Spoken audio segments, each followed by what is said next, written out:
बहुत स्वागत आप सभी का। आप देख रहे हैं आपका शो कहानी कुर्सी की। मैं हूं सौरभ शर्मा और हमारे साथ मेहमान बने हुए हैं हर्षवर्धन त्रिपाठी जी, विजय त्रिवेदी जी हमारे साथ हैं, प्रोफेसर संगीत रागी जी, समीर जगांवकर साहब हमारे साथ हैं। प्रधानमंत्री के भाषण तो हो गए कल लोकसभा में, आज राज्यसभा में, लेकिन जो लोग ये उम्मीद कर रहे थे कि इस तीसरे टर्म में प्रधानमंत्री नरेंद्र मोदी प्रधानमंत्री बन गए और दूसरी ओर विपक्ष भी मजबूत होकर के आया है, तो अब शायद संसद में तनातनी कम दिखाई दे, क्योंकि टक्कर का मामला है। लेकिन हो गया है उल्टा। आपने देखा पहले विपक्ष के सांसद कम होते थे जब पिछली लोकसभा में, तब भी हंगामा होता था और सीधा वॉकआउट होता था। इस बार उनकी संख्या थोड़ी बढ़ गई तो उन्होंने नई स्ट्रेटेजी अपनाई।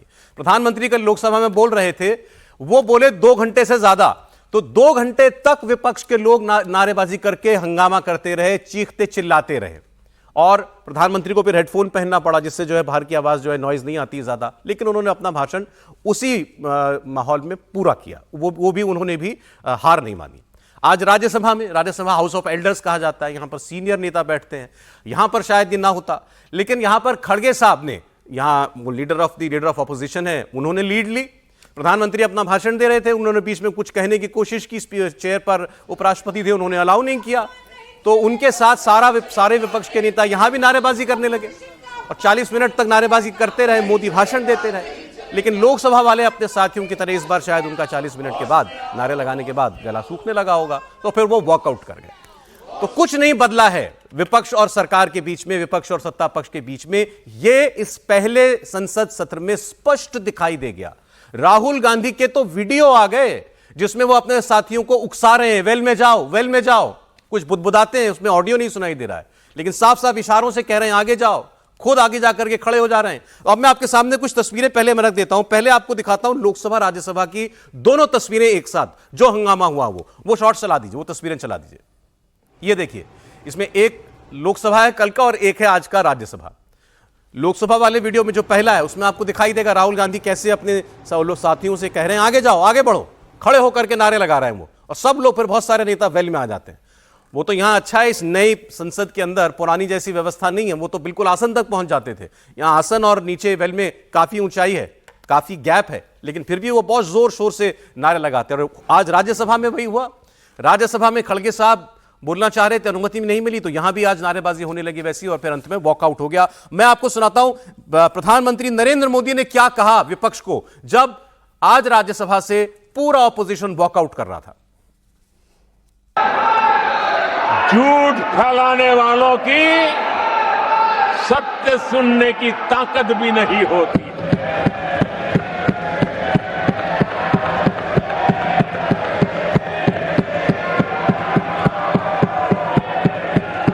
जिनका सत्य से मुकाबला करना, इसके लिए जिनके हौसले नहीं है, वो बैठ करके इतनी चर्चा के बाद उन्होंने उठाए हुए सवालों के जवाब भी सुनने की हिम्मत नहीं है। इन्होंने ये अपर हाउस को अपमानित कर रहे हैं। इस अपर हाउस की महान परंपरा को अपमानित कर रहे हैं। आदरणीय सभापति जी, देश की जनता ने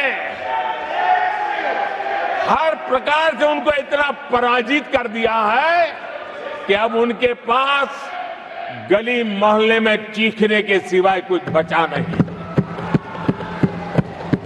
नारेबाजी, हो हल्ला और मैदान छोड़ के भाग जाना, यही उनके नसीब में लिखा हुआ। आज राज्यसभा में हंगामा शुरू हुआ था मल्लिकार्जुन खड़गे की वजह से। वो बाहर निकले तो उनसे मीडिया ने बात की। आप सुनिए मल्लिकार्जुन खड़गे क्या वजह बता रहे हैं, क्यों आज राज्यसभा में हंगामा हुआ और क्यों अपोजिशन ने वॉकआउट किया। मैंने चर्चा की और मैंने अनुरोध किया कि प्रतिपक्ष के नेता को बिना बेरोक टोक बोलने का सुअवसर दिया। आज वो सदन छोड़कर नहीं गए हैं, मर्यादा छोड़कर गए हैं। आज उन्होंने मुझे पीठ नहीं दिखाई है, भारत के संविधान को पीठ दिखाई है। आज उन्होंने मेरा अनादर और आपका अनादर नहीं किया है, उस शपथ का अनादर किया है जो संविधान के तहत ली है। भारत के संविधान की इससे बड़ी अपमानित बात नहीं हो सकती। मैं इस कुर्सी पर बैठकर इतना दुखी हूं कि भारत के संविधान का इतना बड़ा अपमान, इतना बड़ा मजाक। भारत का संविधान हाथ में रखने की किताब नहीं है, जीने की किताब है। मैं आशा करता हूं कि वो आत्मचिंतन करेंगे, मंथन करेंगे, अपने दिल को टटोलेंगे। मैंने सभी मान्य सदस्यों को पर्याप्त समय, पर्याप्त अवसर दिया। सभी दलों को देर रात्रि तक बोलने का अवसर दिया। प्रतिपक्ष के नेता को 90 मिनट से ज्यादा बोलने का अवसर दिया। लेकिन मान्य सदस्य, ये संसदीय परंपराओं के अनुरूप नहीं है। ये आपका आचरण, ये आपका व्यवहार न तो संसदीय आचरण के अनुकूल है, न देश के लोकतंत्र के लिए उचित है। और देश आज देख रहा है कि जब हमारे माननीय सदन के नेता, माननीय प्रधानमंत्री जी अपनी बात कह रहे थे, तो प्रतिपक्ष के नेता मान्य सदस्यों में बेल में आके कह रहे थे ये और संसदीय परंपराओं के रूप उचित नहीं है। और मैं आगे आके अपेक्षा करता हूं, संसद नियम प्रक्रियाओं से चलता है। आपकी पार्टी को आपसे ज्यादा समय दिया, नो, गलत। सभी को अपनी पार्टी के ज्यादा समय दिया, देर रात तक दिया, एक पार्टी के लोगों को बोलने दिया, गलत तरीका, ये उचित नहीं है। हम सबने इसलिए वॉकआउट किया कि जो प्राइम मिनिस्टर अपना राष्ट्रपति अभिभाषण पर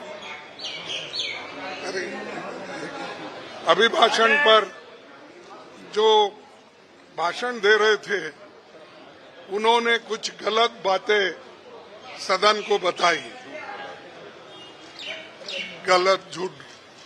और उनकी आदत है कि झूठ बोलना, लोगों को भ्रमित करना और जो सत्य के जो विरोध में बात करना, ये उनकी आदत है।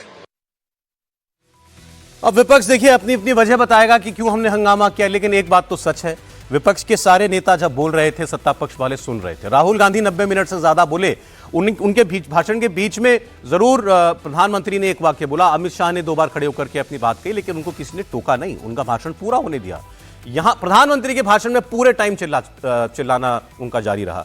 वहां मुद्दा था कि मणिपुर के सांसद को बोलने दो। स्पीकर ने कहा मैं मणिपुर के एक सांसद को पहले ही मौका दे चुका हूं, लेकिन फिर उस पर हंगामा हो गया। राज्यसभा में वजह यह बन गई कि खड़गे जी को नहीं बोलने दिया गया। क्या देखने को मिला आपको इस सत्र में?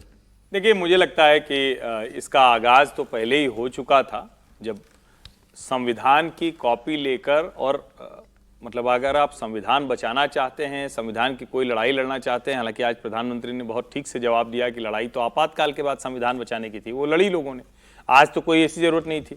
लेकिन जब आप चुनाव हो जाने के बाद, किसी पार्टी के जीत जाने के बाद, और ठीक है 240 है भारतीय जनता पार्टी का, लेकिन प्री पोल अलायंस में वो 272 प्लस है, तो आप स्वीकार अभी भी नहीं कर पा रहे हैं। 2014 में आपने स्वीकार कर पाया, आपको लगता था कि एक आदमी कहां से आ जाएगा जिसको हमने अमेरिका का वीजा नहीं लगने दिया, जिसके ऊपर इतने तरह की चीजें लगा दी, जिसको हम गुजरात दंगों में फंसाना चाहते थे, एनजीओ वालों को लगा दिया था, अहमद पटेल जी बड़ा काम किए उसमें।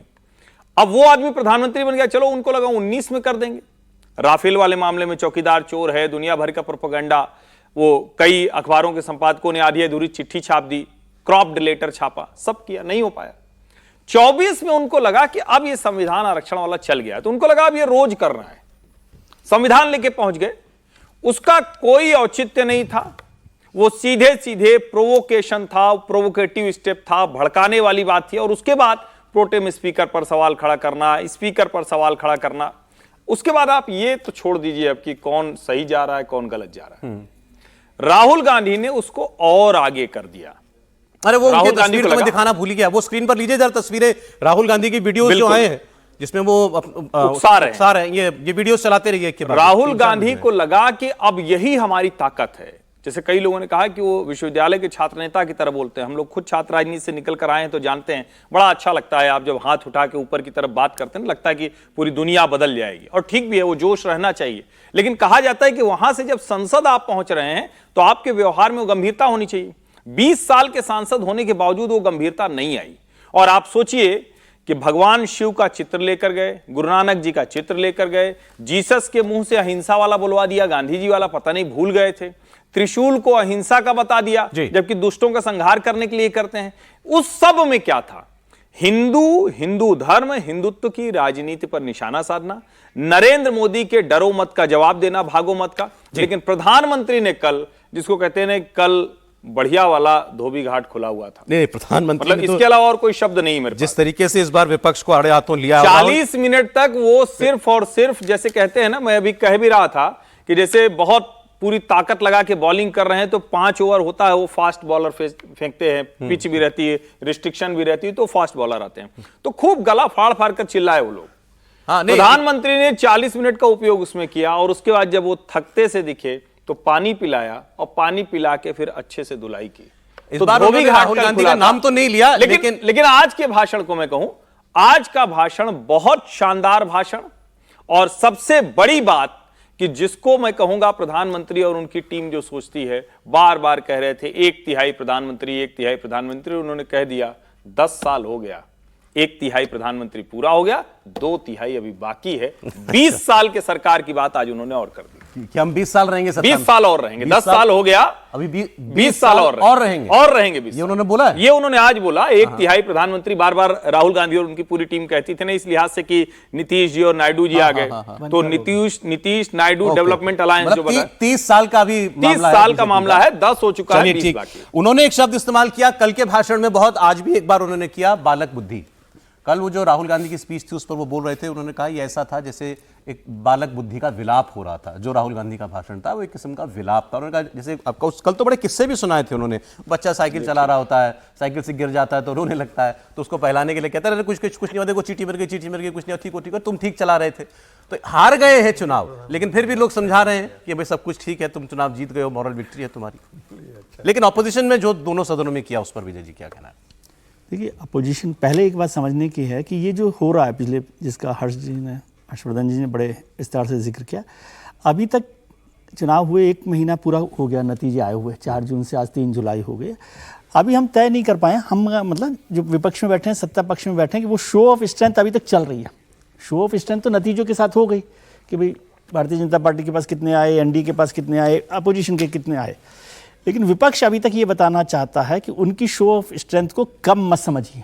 ये 10 साल जो आपने समझा वो समझा, अब हम 234 पर हैं, 233 पर हैं, तो हमें कमजोर समझने की गलती मत कीजिए। तो ये हर दिन वो शो ऑफ स्ट्रेंथ दिखाते हैं। ये शो ऑफ दूसरी तरफ भारतीय, नहीं मैं प्रधानमंत्री को बोलने नहीं देना, अरे बैठ जाओ, तुम बैठोगे दिखोगे कि तुम 200-250। भारतीय जनता पार्टी है, एनडीए है जो 293 पर है, बीजेपी के पास 240 आई है, 303 से कम हो गई। तो वो ये बताना चाहते हैं कि हमें कमजोर मत समझिए, हम कमजोर नहीं हुए, तो हमारी भी शो ऑफ स्ट्रेंथ है, इसलिए वो भी उसका बराबर जवाब दे रहे हैं। संसदीय परंपराओं में मैंने कभी ऐसा नहीं देखा कि वोट ऑफ थैंक्स में वोट ऑफ थैंक्स की बात नहीं, प्रधानमंत्री जब बोल रहे हो तो सदन में एक डेकोरम बना रहता है और सदन में इस तरह का हंगामा नहीं होता जो कल में भी हुआ है। नहीं, वॉकआउट करना अलग बात है। हैकलिंग हुई है सर, नहीं, लेकिन इतना 2.5 घंटे 2.25 घंटे हैकलिंग मैंने कभी नहीं देखी इस तरह से हो। पिछली बार भी हुआ था तो वॉकआउट किया, जैसे आज भी हुआ, राज्यसभा में थोड़ी देर किया, वॉकआउट कर लिया। वॉकआउट कर लेना उनका अधिकार है, आप वॉकआउट करके जा सकते हैं। मतलब एल्डर, हाउस ऑफ एल्डर, हाँ, तो वो उसका फर्क है। और बूढ़े बुजुर्ग लोग थे तो कितनी देर चिल्लाते? एक चीज नहीं समझ पा रहा कि जब पिछली बार का जो आखिरी सेशन था उसमें जब अविश्वास प्रस्ताव रखा गया था उसमें भी प्रधानमंत्री के जवाब से पहले आपने वॉकआउट कर लिया। बिल्कुल। अब जब ये जैसे अभी स्पीकर साहब भी इस बात का जिक्र कर रहे थे कि लोकसभा और राज्यसभा में दोनों दिन राष्ट्रपति के अभिभाषण पे पूरी बहस हुई है, इसमें तो कोई नहीं कह सकता कि किसी को मौका नहीं मिला, बोले। मतलब जितना समय मिल सकता है उतना समय मिला है। तो उसके बाद आपके लिए ये सबसे वाजिब है कि आप प्रधानमंत्री के जवाब को सुने। ठीक है सर, ठीक। विपक्ष ने दोनों हाउसेस में जो किया क्या दिखाता है, वो दिखाना क्या चाहते थे?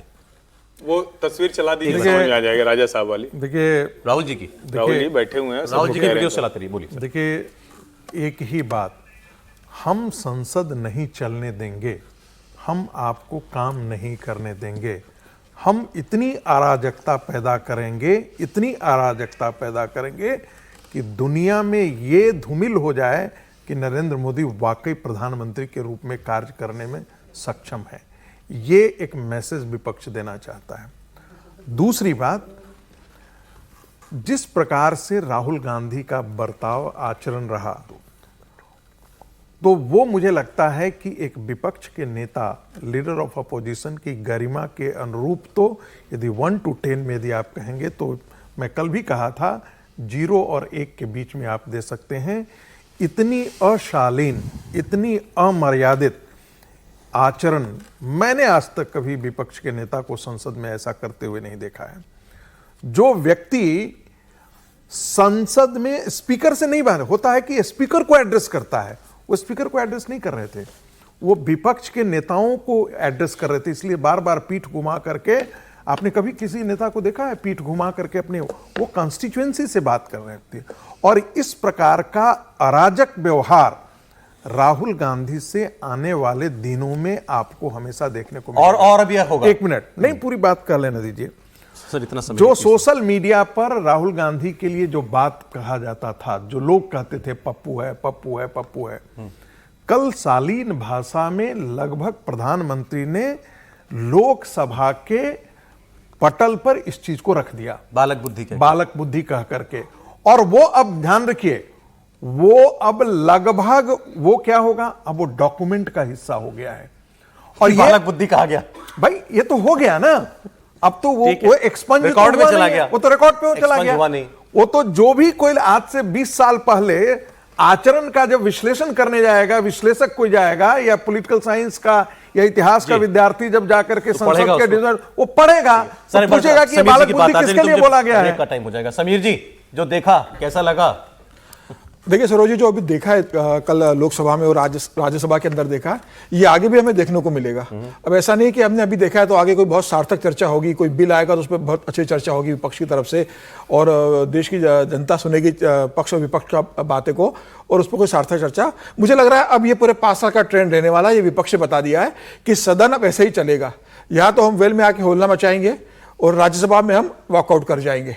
मतलब अब आपको संसद के अंदर कोई सार्थक चर्चा और बहस सुनने की स्थिति होगी तो मुझे लग रहा है आ रहा है उसमें भी यही होगा। बिल्कुल, अभी आप मान के चलिए, अब ये किसी भी इसकी स्थिति में आपको पूरे 5 साल में 15 सत्र होंगे, एक साल में 3 सत्र होते हैं, तो मुझे नहीं लगता कि कोई सत्र बहुत अच्छे से चलेगा। और सरकार को भी ये मान लेना चाहिए कि विपक्ष अब सत्र को चलने नहीं देगा, तो विपक्ष के बिना सत्र कैसे चलाना है यह अब सरकार को तैयारी करनी होगी। मुझे लगता है ये एक बड़ा दुखद मतलब सीन देखने को मिला। जनता भी देख रही है। मैं जो अंदेशा लगा रहा हूं, देखिए होगा सर ब्रेक का समय हो गया।